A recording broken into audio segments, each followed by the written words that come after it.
No coração do Egito Antigo, sob o olhar imóvel de estátuas colossais e entre os muros frios de templos que ainda hoje se erguem sobre o deserto, ressoavam gritos que o vento levou há milênios. Não eram clamores de guerras nem cânticos de vitórias, mas sim os urros de mulheres castigadas por desafiar as normas sagradas de sua sociedade. Que preço pagava uma mulher por um ato considerado traição moral? A resposta não era a prisão, nem uma simples repreensão, mas sim uma justiça desenhada para deixar cicatrizes no corpo e na alma. Uma justiça que não buscava redenção, mas sim espetáculo e advertência. O adultério, visto hoje como um drama íntimo, no Egito era um delito que abalava os alicerces da ordem divina. Para eles, o casamento não era apenas um laço pessoal, era um pacto político, um contrato espiritual que garantia a continuidade de linhagens e a estabilidade do próprio cosmos.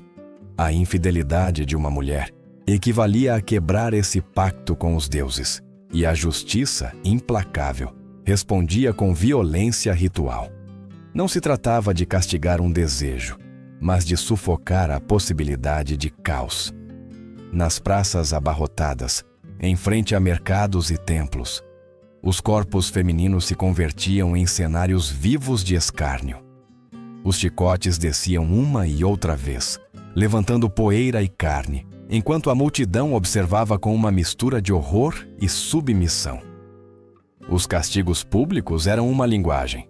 O sangue falava de obediência, as lágrimas eram lembretes de limites intransponíveis. Não havia apelação possível, nem clemência para as acusadas. A sentença era imediata, e a dor se convertia em espetáculo.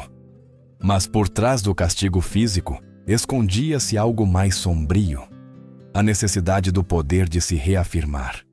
Cada chicotada não era apenas contra uma mulher, mas contra qualquer tentativa de quebrar as correntes invisíveis que sustentavam a pirâmide social. A mensagem era clara: a honra dos homens, a estabilidade das dinastias e a vontade dos deuses dependiam do controle do corpo feminino. Uma mulher castigada era um símbolo, um lembrete vivo de que a transgressão feminina podia custar não só a vida, mas também a eternidade. Será que não é arrepiante pensar que o rosto dessas mulheres foi apagado da memória oficial, enquanto seu sofrimento se gravava na areia do tempo? O Egito, que adorava a beleza do corpo humano, que pintava olhos delineados de col e esculpia rostos perfeitos em pedra, era o mesmo Egito que desfigurava sem piedade aqueles que cruzavam a linha proibida. Nessa contradição se revela a crueza de sua justiça: preservar a harmonia do cosmos, mesmo ao preço de destruir aqueles que o encarnavam. Hoje, enquanto contemplamos os templos e admiramos os hieróglifos que celebram deuses e faraós, quase não resta rastro dessas mulheres. No entanto, sua ausência também fala. Elas são as sombras que faltam nas paredes, os nomes apagados das listas, as figuras eliminadas da eternidade. E essa ausência nos obriga a perguntar: o quanto de nossa noção de justiça é realmente justiça, e o quanto é um instrumento de poder disfarçado de moral? Nesta viagem pelas areias do Nilo, vamos desenterrar essas histórias silenciadas. Histórias onde os castigos não eram apenas físicos, mas espirituais, onde o medo era a ferramenta mais eficaz do Estado. Histórias que nos confrontam com uma verdade incômoda: o poder sempre buscou marcar seu domínio na pele dos mais vulneráveis. E no Egito, essa pele era, com demasiada frequência, a das mulheres. Na antiga terra do Nilo, a infidelidade não era um segredo escondido entre amantes, nem uma dor reservada ao privado. Era um crime que se percebia como uma rachadura no edifício cósmico que sustentava o Egito. O adultério feminino, sobretudo nas elites, era entendido como um atentado contra a pureza da linhagem e, portanto, contra a estabilidade do reino inteiro. Uma esposa desleal não só manchava a honra de seu marido, ameaçava a legitimidade dos herdeiros, a sucessão das dinastias e, em última instância, o equilíbrio entre os deuses e os homens. Nos lares da nobreza e dos sacerdotes, a castidade de uma mulher era a moeda mais valiosa. Bastava uma acusação, muitas vezes sem provas, para desencadear a maquinaria de um castigo imediato. O simples rumor podia converter-se em sentença, e o tribunal mais implacável não se encontrava em salas fechadas, mas à plena luz do dia. Ali, diante dos olhos de vizinhos, mercadores e peregrinos, erguia-se o cenário do escárnio, o mercado ou o pátio do templo. O castigo mais comum era a flagelação pública. Não se tratava de infligir apenas dor física. Era um teatro cuidadosamente desenhado para quebrar o espírito. O chicote sibilava no ar e caía sobre a pele, mas o verdadeiro peso recaía na humilhação. Cada golpe era acompanhado pelo olhar da multidão, por sussurros de desprezo e gritos de condenação. O sofrimento da mulher se convertia em um espetáculo que servia a um fim político: reforçar as fronteiras da ordem social e advertir a todas as outras. O papiro Wilbur, um registro de terras do Reino Novo, embora não mencione castigos específicos, reflete o caráter hierárquico e inflexível da justiça egípcia. A mulher, apesar de poder possuir propriedades ou defender-se em um tribunal, raramente encontrava a balança inclinada a seu favor, quando a acusação era o adultério. A palavra do marido, do tutor ou do sacerdote podia ser suficiente para condená-la. A lei escrita parecia reconhecer direitos, mas na prática se convertia em uma arma de controle. A lógica era clara. O corpo da mulher não pertencia apenas a ela, mas era considerado patrimônio da honra masculina e da estabilidade dinástica. E quando a honra se via ameaçada, o castigo devia ser exemplar. A chicotada nas costas de uma acusada não acabava em sua pele. Atravessava gerações, lembrando a filhas e netas o preço da desobediência. Se olharmos para a Europa séculos depois, a ressonância é inegável. Durante a Idade Média, as leis canônicas e as normas eclesiásticas também castigavam as mulheres adúlteras, muitas vezes com a mesma crueza. Em algumas aldeias, elas tinham o cabelo raspado e eram passeadas nuas pelas ruas, obrigando-as a carregar o peso da vergonha. O paralelismo revela algo inquietante. Para além de culturas e religiões, o corpo feminino foi um campo de batalha onde a sociedade reafirmava seu poder. Mas a pergunta permanece: era justiça ou era controle? Era a proteção de uma ordem divina ou simplesmente o medo de um poder que temia perder o domínio sobre aquilo que considerava seu? Em cada chicotada, ressoava menos a voz dos deuses e mais a voz dos homens que usavam a religião como escudo. A flagelação, então, não foi apenas uma técnica de castigo, mas uma linguagem simbólica. Era a forma de tatuar o medo na memória coletiva. Um medo que sobrevivia mesmo quando a ferida cicatrizava. Porque o que realmente importava não era a dor do momento, mas o silêncio eterno que seguia. A certeza de que ninguém ousaria cruzar de novo essa fronteira invisível entre o dever e o desejo. Nos corredores sombrios do Palácio Real, entre perfumes de incenso e murmúrios de conspirações, nasceu um dos episódios mais arrepiantes do Egito Antigo: a conspiração do Harém. Era o ano 1155 a.C., e em torno do faraó Ramessés III, o último grande soberano do Império Novo, tecia-se um plano que combinava a ambição, traição e a fúria silenciosa de mulheres que buscavam mudar seu destino. Por trás dos muros do harém, onde a obediência era obrigatória e a vigilância constante, incubou-se um projeto de rebelião contra a divindade encarnada no faraó.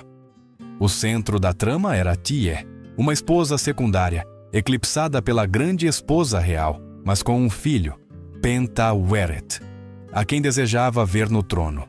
Junto a ela se aliaram sacerdotes, escribas, guardas e mulheres do harém. Os registros do papiro judicial de Turim revelam como esse grupo planejou assassinar o faraó e quebrar a linha de sucessão. Mas para além da política, o que é avassalador é o destino das mulheres implicadas. Sua participação não se reduziu à sedução nem ao engano. Elas foram engrenagens ativas e, por isso, receberam castigos desenhados não só para destruir seus corpos, mas também para apagar sua honra. Enquanto os homens eram condenados à morte imediata, em alguns casos a suicídio forçado, as mulheres enfrentaram castigos ainda mais cruéis. Foram expostas publicamente, espancadas até a desfiguração e, em certos casos, mutiladas. Os relatos falam de narizes cortados, lábios dilacerados e corpos marcados como advertência eterna. A mutilação feminina não buscava apenas silenciar, buscava converter o rosto em um estigma, um lembrete perpétuo de traição. O detalhe mais perturbador é que esses castigos não se limitavam a eliminar fisicamente a ameaça, mas estavam carregados de um simbolismo político e religioso. O corpo da mulher conspiradora transformava-se em uma tela onde o Estado escrevia seu poder. A mutilação era um ato ritual. Não bastava castigar, era preciso humilhar, era preciso exibir, era preciso destruir a possibilidade de redenção. Se refletirmos em chave europeia, a cena lembra os julgamentos por bruxaria da Idade Média. Mulheres acusadas, muitas vezes sem provas sólidas, foram queimadas, enforcadas ou torturadas não pelo que haviam feito, mas pelo que representavam. Um desafio à ordem estabelecida. Em ambos os mundos, Egito e Europa, a mulher se converteu em bode expiatório de tensões políticas e religiosas. E aqui surge uma pergunta incômoda. Foram essas mulheres vítimas ingênuas de uma maquinaria patriarcal, ou atrizes conscientes que assumiram o risco de desafiar o poder absoluto? Os documentos egípcios mal nos deixam vislumbrar suas motivações. No entanto, o fato de que seu destino fosse mais cruel que o dos homens demonstra o medo profundo que o Estado tinha em relação à figura feminina rebelde. O homem traidor era executado. A mulher traidora devia ser apagada, humilhada e condenada à memória da desonra. Nessa conspiração, o harém deixou de ser um lugar de prazer e se converteu em um cenário político, onde o poder e a fragilidade das mulheres colidiram brutalmente. Os ecos de seus castigos ainda ressoam, como advertência e como pergunta. O quanto do medo da desordem social tem sido historicamente projetado sobre o corpo feminino? Nas areias do Nilo, onde a beleza do rosto era considerada reflexo da alma, existia um castigo que não só destroçava a carne, mas condenava a própria identidade: o corte de nariz. Esta mutilação, reservada para mulheres acusadas de adultério ou traição, funcionava como uma marca indelével, uma sentença mais cruel que a morte, porque não oferecia fim, mas desonra perpétua. O rosto, na cosmovisão egípcia, era sagrado. Os deuses haviam modelado os traços humanos como espelho da divindade, e nos rituais funerários, acreditava-se que a integridade facial era necessária para ser reconhecido no além. Perder o nariz significava perder a possibilidade de vida eterna. Os textos oficiais raramente descrevem o procedimento, mas fontes literárias e registros secundários da Assíria e da Pérsia o confirmam. A mutilação facial era aplicada como um castigo público, um espetáculo de humilhação. A mulher se convertia em um cadáver em vida, rejeitada pela comunidade, incapaz de casar-se novamente, afastada do templo e de toda a função social. Era a condenação da exclusão total, nem morta nem viva, apenas esquecida. Na Europa, séculos depois, encontramos ecos dessa brutalidade. O direito bizantino, sob Justiniano, previa a mutilação facial como pena para adultério e traição, unindo Oriente e Ocidente em uma mesma lógica de terror. O corpo como tela da justiça. A mutilação não castigava apenas a ação cometida, mas projetava o medo em toda a sociedade. Ao ver um rosto desfigurado, cada cidadão lembrava os limites do poder e os abismos do castigo. Mas o que acontecia dentro da mente dessas mulheres? Como seria olhar-se na água do Nilo e encontrar um reflexo que já não pertencia à pessoa que um dia foram? A dor física podia desaparecer, mas a vergonha e a rejeição eram eternos.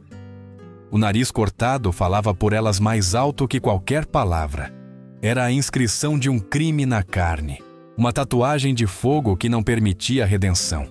A crônica demótica, redigida sob dominação persa, critica a crueldade de alguns faraós que ordenavam cortar narizes e orelhas. Embora o texto se apresente como condenação moral, também confirma a prática. O Egito não era o único. Culturas vizinhas como a Assíria aplicavam castigos semelhantes. A diferença é que no Egito, onde a religião atribuía tanta importância ao rosto, a mutilação tinha uma dimensão espiritual insuportável. Era uma maneira de assassinar a alma sem derramar sangue. Os estudos modernos apontam que esse castigo era reservado para casos de alto impacto. Mulheres da corte, concubinas reais, esposas de nobres. Não era uma prática massiva, mas seletiva, dirigida àqueles que encarnavam um perigo simbólico. O corte de nariz transformava essas mulheres em advertências vivas, corpos que caminhavam, mas que haviam perdido sua humanidade. E aqui surge a reflexão inevitável. Pode uma sociedade sobreviver construindo sua ordem sobre a destruição do rosto de suas mulheres? O que isso nos diz sobre a justiça quando a vergonha eterna pesa mais que a própria vida? Talvez o Egito antigo nos ofereça um espelho distorcido, mas nele ainda se refletem nossos próprios medos modernos. A necessidade de controlar, humilhar e silenciar aqueles que ameaçam o poder estabelecido. O corte de nariz não foi um castigo isolado. Foi uma linguagem, um símbolo. Em cada rosto desfigurado se escrevia a advertência do Estado. A desobediência não só destrói sua vida, destrói sua eternidade. No vasto cenário do Egito Antigo, onde a morte era uma ponte para a eternidade e onde cada tumba se concebia como um templo para a alma, houve um castigo que transtornou por completo essa ordem sagrada: o enterro em vida. Ser enterrada viva não era simplesmente uma execução lenta, era uma condenação espiritual. Uma forma de apagar uma pessoa da memória terrena e também do mundo eterno. O episódio mais aterrorizante encontra-se na célebre conspiração do Harém, sob o reinado de Ramessés III. Quando o complô foi descoberto, o Tribunal Especial não se limitou a aplicar a pena de morte. Para as mulheres envolvidas, sobretudo as de sangue real, decretou-se um castigo singular: ser levadas a um lugar e abandonadas lá.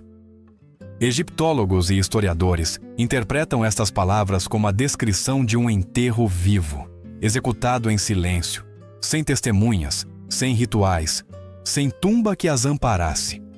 O faraó, considerado a encarnação dos deuses, não podia ser desafiado sem consequências que fossem além da vida. Imaginemos a cena. Em uma passagem secreta do palácio ou em uma fossa no deserto, as mulheres, ainda respirando, eram cobertas de areia ou fechadas em câmaras seladas. O ar tornava-se escasso, os batimentos cardíacos acelerados, os gritos se apagavam sob a terra. Era um final sem sangue, mas com uma crueldade dilacerante. Não houve mumificação, não houve ungüentos sagrados, não houve sacerdotes que recitassem orações. O silêncio foi sua única companhia. Em um povo que construiu pirâmides para proteger o trânsito ao além, negar os ritos funerários equivalia a uma condenação eterna. O simbolismo é brutal. Morrer sem sepultura significava ser apagada não só dos registros humanos, mas também da memória divina. A alma, sem corpo preservado, não podia comparecer diante de Osíris, nem atravessar o julgamento do além. Essas mulheres, sepultadas vivas, não só foram castigadas fisicamente, foram condenadas à inexistência espiritual. Era, em termos egípcios, o pior destino imaginável. A Europa conheceu um eco desse horror. Em Roma existia a damnatio memoriae, a condenação à memória, mediante a qual um indivíduo era apagado de inscrições, estátuas e arquivos, como se nunca tivesse existido. Mas o Egito foi além. Não só se apagava a memória, enterrava-se viva a pessoa, selando o corpo e a alma no esquecimento absoluto. O que revela esse castigo sobre a relação entre poder e medo. Enterrar vivas essas mulheres significava mostrar que o faraó tinha poder não só sobre a vida e a morte, mas sobre a própria eternidade. Nenhuma divindade, nenhum rito, nenhuma prece podia salvar quem se atrevesse a desafiar a ordem real. O horror dessas mortes continua ressoando, embora não restem tumbas nem estelas que as lembrem. Talvez isso seja o mais inquietante, que a areia do deserto ocultou seus corpos e também seus nomes, cumprindo assim a sentença do esquecimento. Mas seu silêncio, ironicamente, fala mais alto que qualquer inscrição. Obriga-nos a perguntar: que sociedade pode se chamar civilizada se converte a eternidade em um instrumento de vingança? Nem todas as condenações do Egito Antigo terminavam em sangue ou sepultura. Às vezes, o poder optava por um castigo mais lento, mais cruel em sua duração: o exílio. Entre todos os lugares de desterro, nenhum evocava tanto terror quanto Rinocolura, a chamada Colônia do Sem Nariz. Seu próprio nome, derivado do grego rino, nariz, e coloura, cortada, já era uma sentença de vergonha eterna. Para lá eram enviadas mulheres e homens acusados de traição, adultério ou conspiração, marcados antes de partir com a mutilação que os assinalava como indesejáveis. Situada na costa do Sinai, perto da fronteira com Gaza, Rinocolura era um lugar inóspito, rodeado de dunas áridas e pântanos salinos. A água era escassa, a comida incerta, e a vida se reduzia a sobreviver nas margens do mundo conhecido. Para uma mulher condenada, aquilo significava algo pior que a morte: o apagamento total. Arrancada de sua família, de seus deuses, da terra fértil do Nilo, era atirada a um território de esquecimento. Ali não existiam os cânticos funerários, nem as tumbas talhadas em pedra. Só restava o pó, a fome e a solidão. Os cronistas gregos, como Diodoro Sículo e Estrabão, descreveram Rinocolura como um assentamento penal, uma espécie de inferno na terra. Os exilados, com seus narizes cortados, eram reconhecidos imediatamente na multidão. Não podiam ocultar sua desgraça. O próprio rosto gritava seu delito e, com ele, a condenação social por toda a vida. Para as mulheres, essa marca significava não poder casar-se novamente, não ser aceitas em um templo, não deixar descendência legítima. Era um estado de morte civil, prolongado por cada dia de subsistência no deserto. Comparado com a Europa, o exílio lembra os desterros medievais ou as colônias penais modernas, como a Sibéria ou a Córcega. Mas no Egito, o castigo adquiria um matiz mais terrível. O desenraizamento não era apenas físico, mas espiritual. A alma dos exilados ficava desconectada da terra abençoada pelo Nilo, o que equivalia a ser expulso também do ciclo religioso e da ordem cósmica. Para uma sociedade obcecada com o além, viver e morrer em um lugar sem deuses era condenar-se ao nada. Imaginemos a psicologia dessas mulheres caminhando em direção à Rinocolura. Cada passo as afastava não só de sua casa, mas de sua identidade. Cada olhar alheio encontrava em seus rostos desfigurados a prova de seu crime. Ali não havia possibilidade de retorno nem redenção. Seus nomes eram apagados de estelas familiares, suas imagens raspadas dos muros. Em um Egito que venerava a memória como garantia de eternidade, elas eram condenadas ao castigo mais temido: o esquecimento absoluto. E talvez aí se esconda a crueldade mais profunda. Porque a morte, na cosmovisão egípcia, podia ser transfigurada em glória se os rituais fossem cumpridos. Mas o exílio, assim como a mutilação, não oferecia saída. Era um sofrimento dilatado, uma vida suspensa no nada, uma morte que nunca terminava. Rinocolura não foi simplesmente um lugar de castigo. Foi um monumento invisível ao poder do Estado, para controlar não só a vida de seus súditos, mas sua memória e seu futuro. Uma mulher enviada para lá deixava de existir para o Egito. Não haveria canções para lembrá-la, nem estátuas para honrá-la. Só restava o vento do deserto, apagando lentamente suas pegadas. Os castigos no Egito Antigo não eram meros atos de justiça. Eram representações cuidadosamente desenhadas, rituais públicos destinados a infundir medo e assegurar obediência. A flagelação nos mercados, a mutilação do rosto, o enterro em vida e o exílio ao deserto não só eliminavam a acusada, construíam um teatro do poder. O corpo feminino se convertia em cenário e a multidão em público. Cada chicote, cada grito, cada rosto desfigurado falava mais alto que qualquer decreto escrito. A psicologia por trás dessas práticas é clara. O medo coletivo é mais poderoso que o castigo individual. Ao expor o sofrimento, as autoridades não só castigavam uma mulher, mas educavam toda a sociedade. Os espectadores aprendiam, através da dor alheia, o que acontecia se ousassem cruzar as fronteiras da ordem. A justiça se transformava em espetáculo, e o espetáculo em controle social. Esse padrão não é exclusivo do Egito. Michel Foucault, séculos mais tarde, o descreveria na Europa como a disciplina do corpo.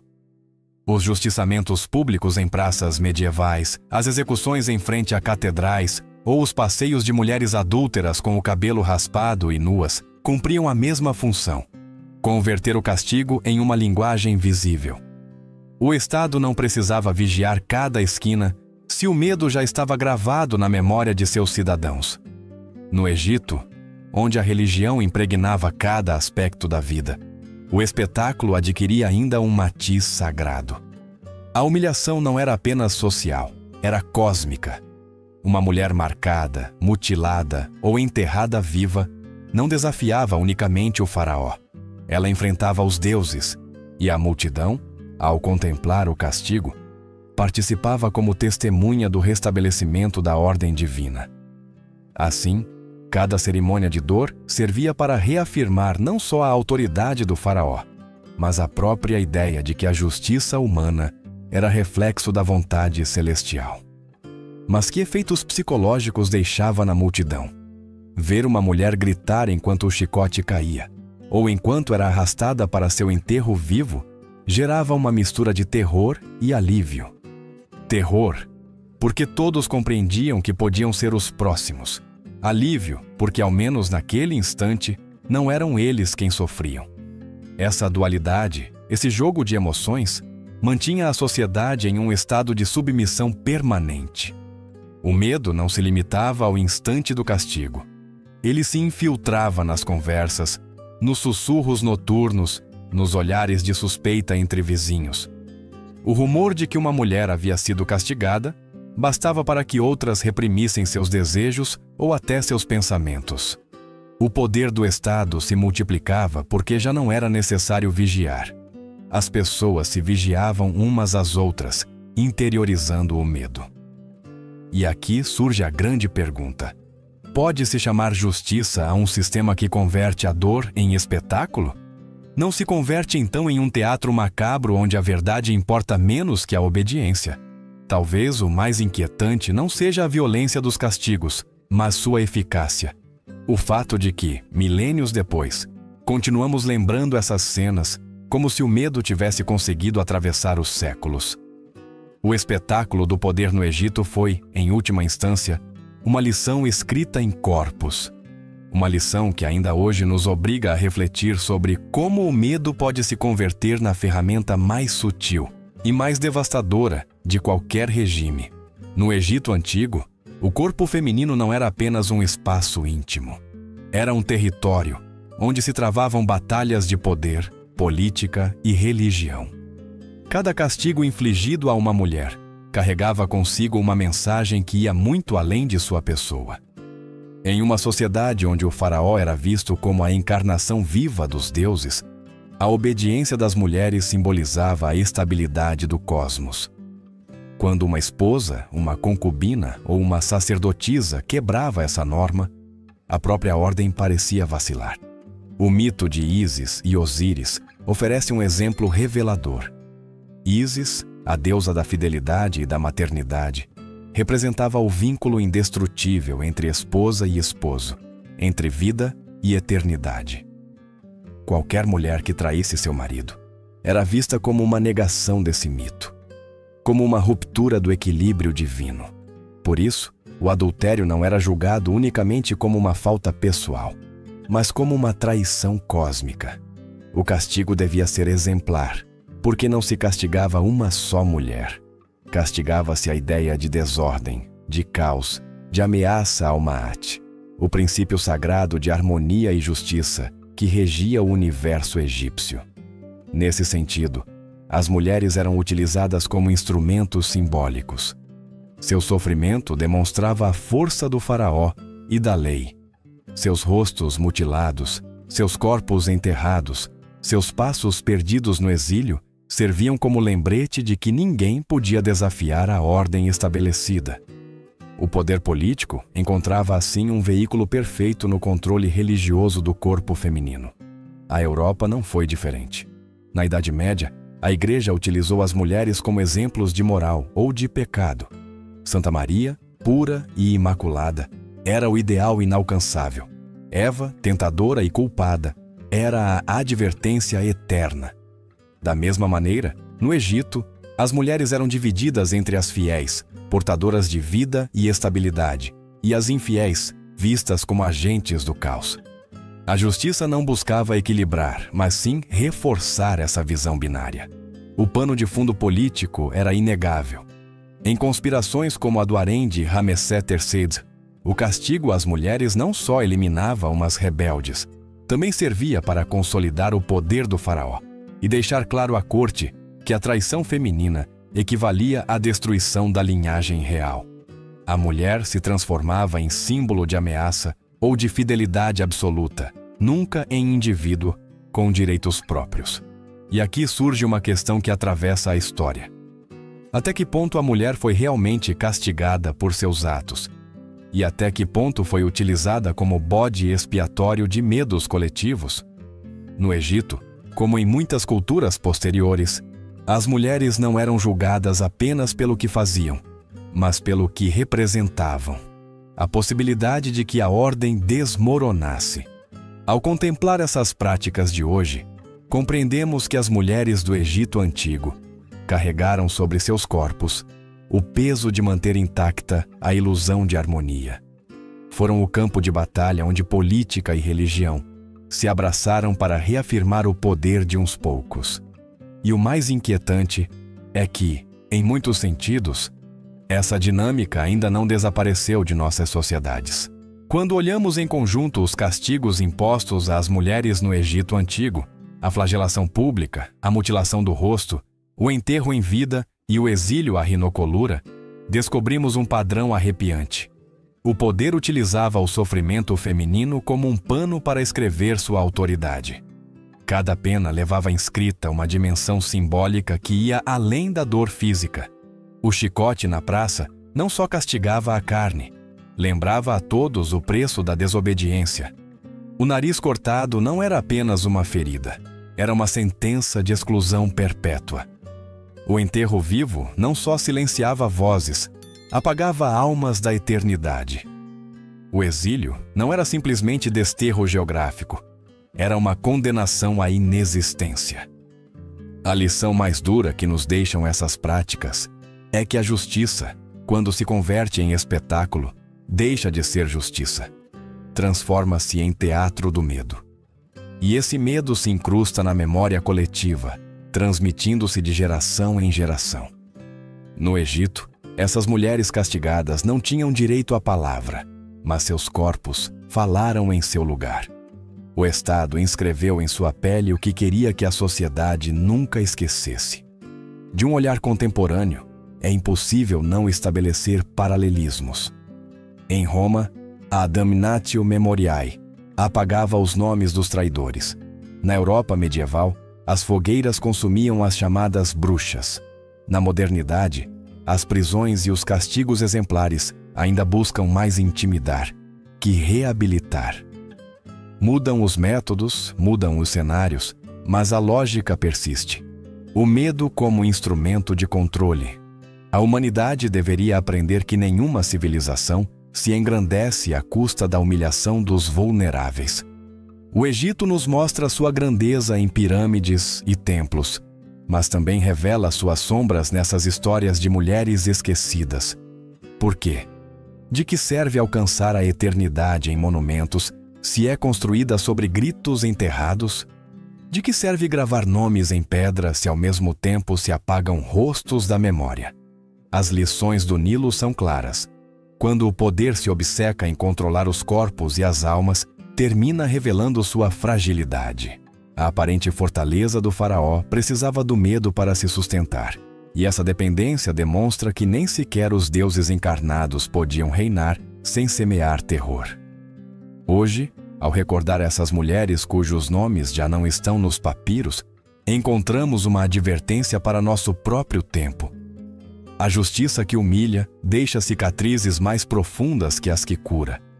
A memória das vítimas, embora tentem apagá-la, sempre retorna como um eco incômodo.